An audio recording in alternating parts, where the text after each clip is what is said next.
The Battle of Lincoln or First Battle of Lincoln occurred on February 2, 1141. Stephen of England was captured during the battle, imprisoned, and effectively deposed while Empress Matilda ruled for a short time. Account: the forces of King Stephen of England had been besieging Lincoln Castle but were themselves attacked by a relief force loyal to Empress Matilda and commanded by Robert, 1st Earl of Gloucester, Matilda's half-brother. The Angevin army consisted of the divisions of Robert's men, those of Ranulph, Earl of Chester and those disinherited by Stephen, while on the flank was a mass of Welsh troops led by Madog ap Merdad, Lord of Powys, and Cadwallad ap Grufford.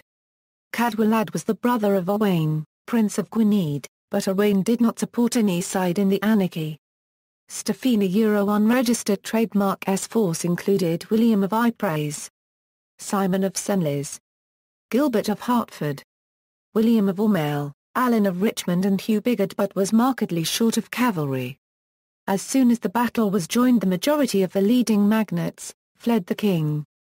Other important magnates captured with the king were Baldwin Fitzgilbert, Bernard de Balliol, Roger de Mowbray, Richard de Courcy, William Peveril of Nottingham, Gilbert de Gant, Ingelram de Say, Ilbert de Lacy and Richard Fitzurse, all men of respected baronial families. It had only been the earls who had fled. Even as the royal troops listened to the exhortations of Stephen's lieutenant, Baldwin Fitzgilbert, the advancing enemy was heard and soon the disinherited Angevin knights charged the cavalry of the 5 earls. On the left, Earl William Aumale of York and William Ypres charged and smashed the poorly armed, but full of spirits, Welsh division, but were themselves in turn routed in a moment by the well-ordered military might of Earl Ranulph, who stood out from the mass in his bright armour. The earls, outnumbered and outfought, were soon put to flight and many of their men were killed and captured.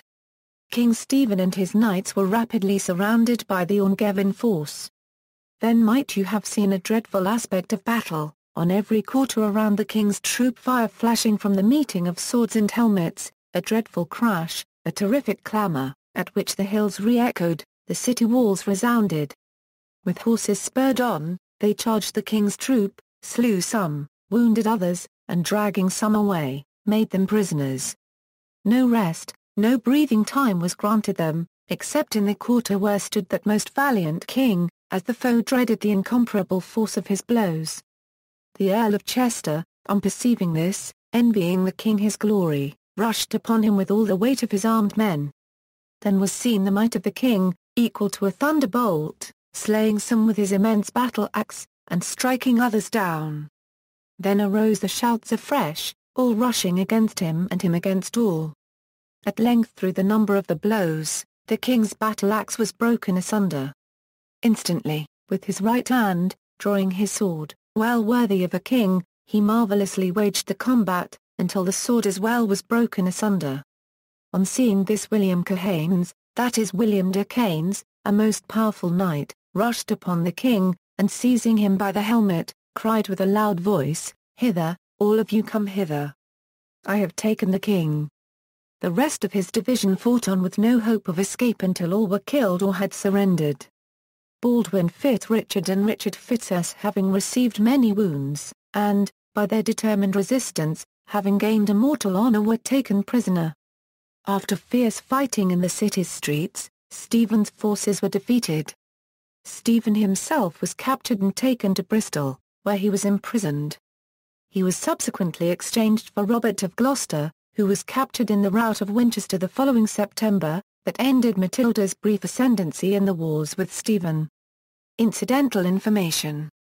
This battle is featured in the historical novel The Pillars of the Earth by Ken Follett, and is described almost as it happened, including the capture of King Stephen and his subsequent exchange. Similarly, it is recounted in When Christ and His Saints Slept by Sharon Penman.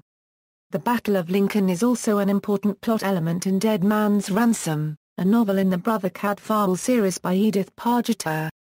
References. See also, Battle of Lincoln.